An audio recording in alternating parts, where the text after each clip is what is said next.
So, I think you all know what that noise is. That was me cracking a beer. I've had a long week. It's only Thursday, but welcome to the Messed Up Northern Boy. Tell you guys a few stories about myself. I'm kind of by myself in the garage right now, but my cousin will be out here probably, so he might have a story or two to throw in, but he might just sit there and listen. I guess... Oh, I don't even know. Well, I'll tell you a little bit about myself. Obviously, Northern Boy, I'm saying Canada. I don't want to say where. Because some of these stories might get a little fucked up, and quite honestly, I don't know what the statute of limitations is like up here.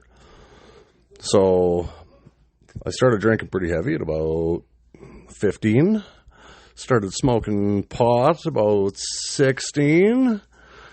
And then the mushrooms came along, and then the bad acid trip came along, and then the cocaine, and the ecstasy, and, well, yeah, I tried meth once for 2 fucking years. And a little bit of crack here and there. Basically, if it was out there and I could do it without having to fucking stuff a needle in my arms, I'd done it. So I've got some pretty crazy stories. To give you kind of an idea of what some of these stories will be like. I don't even know where. Austin, what is one that you've heard bits and pieces of?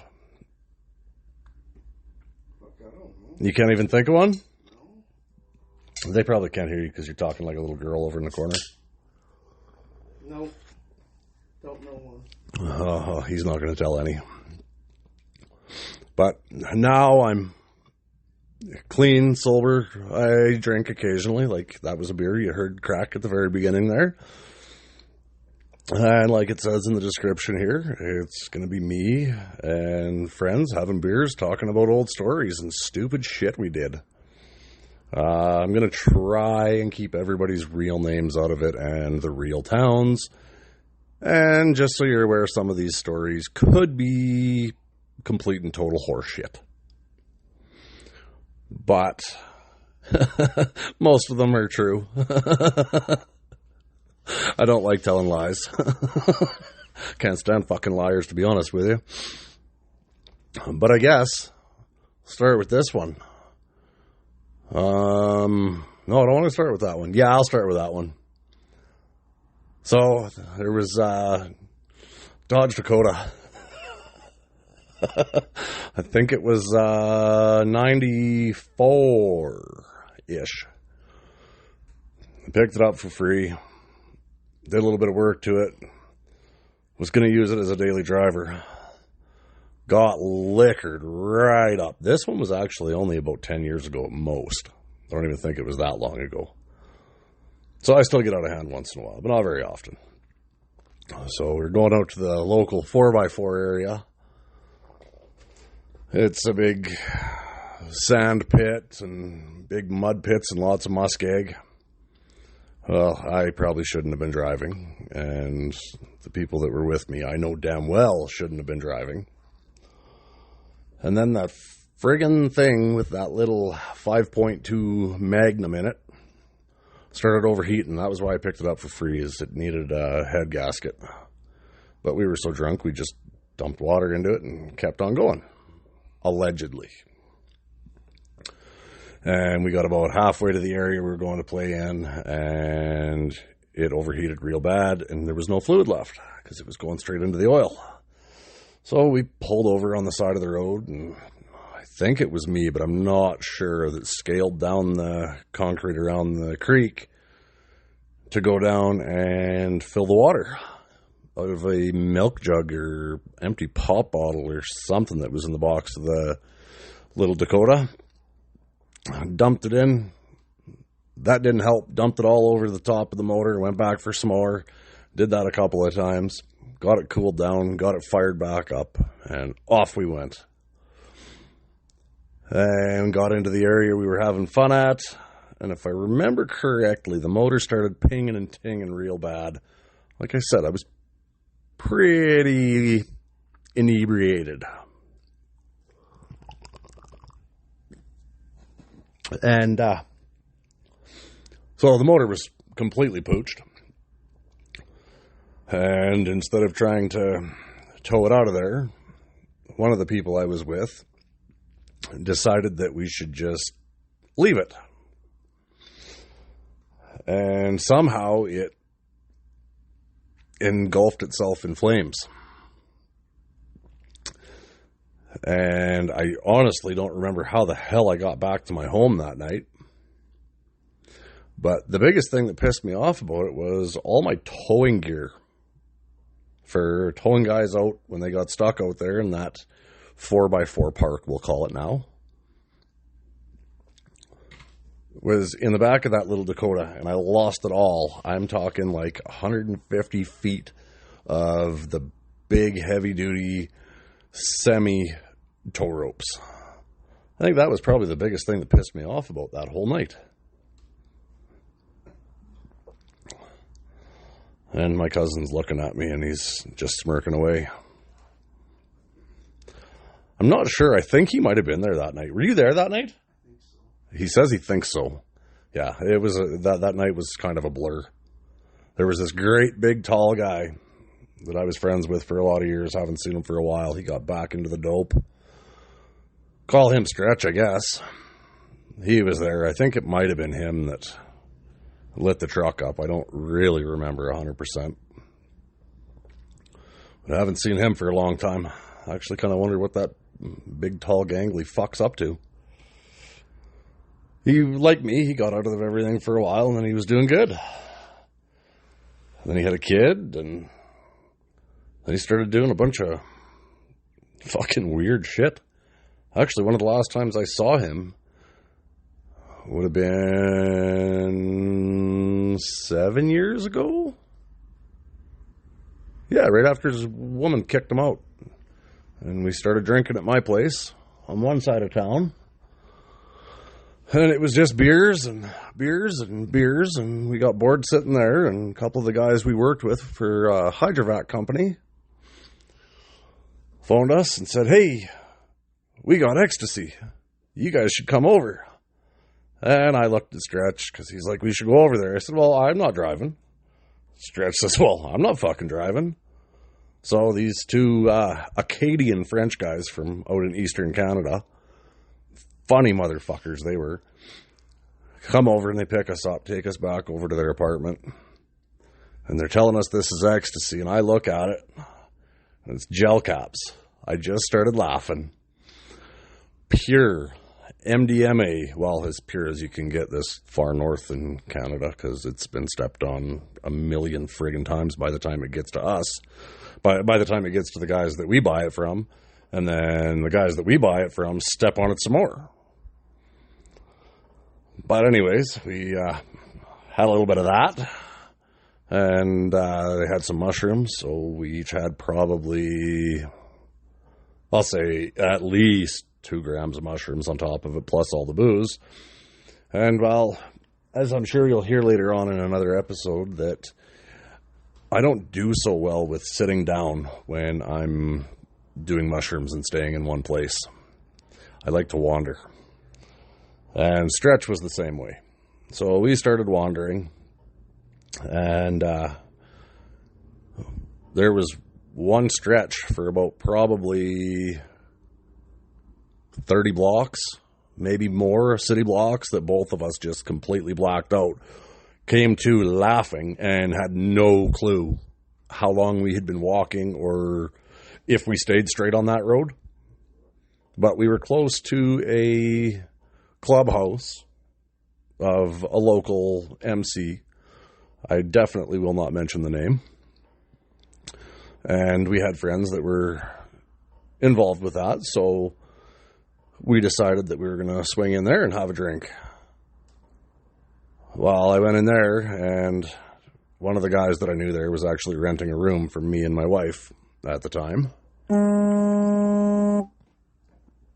And he let me in, and he took one look at me, and he says, "Bubs, you better be good."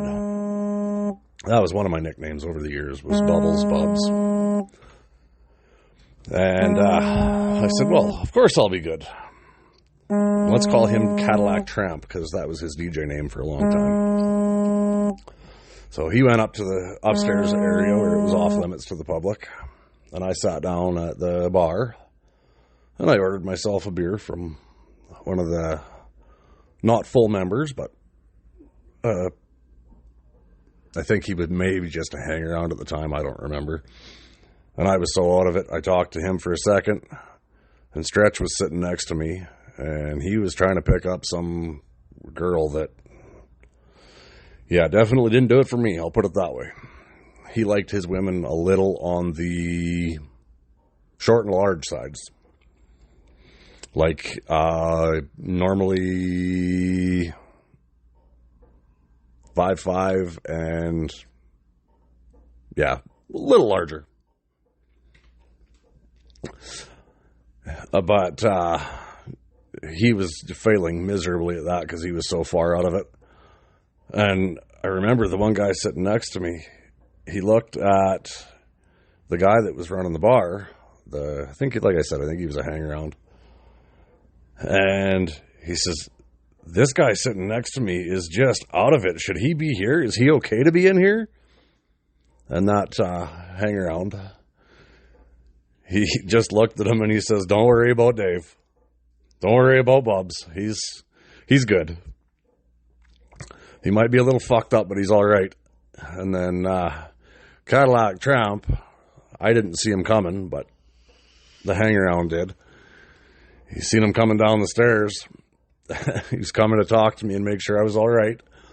One of the other guys, because the hang-around tapped me or grabbed my attention and pointed, and I heard one of the other guys say to Cadillac Tramp, "Don't worry, I got him. I deal with guys that are out of it like this all the time. It's just like being on G."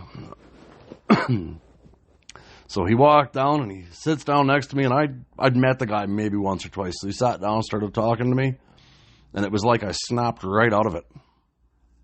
Oh, but before we even got there and got in, we were walking down the train tracks, and both of us just tripping balls, and we kept thinking the train was coming, but we'd keep looking around, and the light looked like it was so far back. And I got on the phone with Cadillac Tramp and told them we were coming and that we were out of it. And so he come out to make sure we didn't get stuck on the other side of the train and disappear, because like I said, he was living with me at the time. And he didn't want my wife to kill me or him if something bad went wrong. Oh, my daughter's coming looking for me. Just give me 1 second here. What's up, baby girl? I am doing the first actual episode of my podcast. Oh. Never mind. Is that why you didn't answer my phone call? Yeah. Why? I suppose you want to ride somewhere. No, I need to ride back from somewhere after me and Sign are done somewhere. Okay, well, I'll be done on this by then, so give me a call back. No, I don't understand. What? Parents, they're like, "I'll drop you off here, but I'm not coming back to get you." You need to get her on your podcast. I don't ever do that. Yes, I will get my daughter on the podcast eventually. What if you were just like, because Mom's done this to me. She'll be like, "Yeah, I'll drop you off, but I'm not coming to get you." And then you gotta like run around getting your friend to getting your friend to pick you up. Yeah, well, that's what Cyan's mom is doing right now. Annie does that all the time. Okay. Love you, baby. Call me when you're done. Love you too. Hello, puppy. Oh, you're really hot. You need in. You need to go inside. Okay, so I think I was just telling you about the train just about hitting us.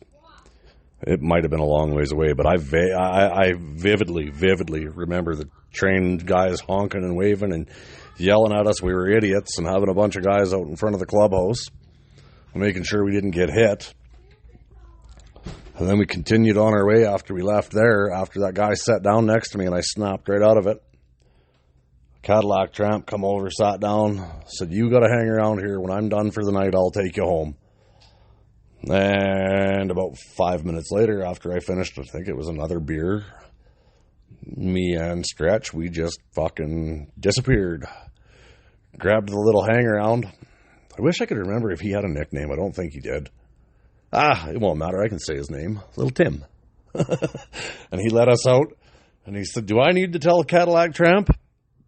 I said, no, you don't need to tell him. I'll see him at home. And then about 5 minutes later, my phone started fucking blowing up. Cadillac Tramp was calling me and just hounding me. And of course, I refused to answer my phone. But that was, I guess that's a decent little way to start this. I'm going to be going down for a vacation here in just over a week to hang out with a couple of buddies. One's flying down from where we all grew up in that neck of the woods, and because I'm 7 hours away from there now.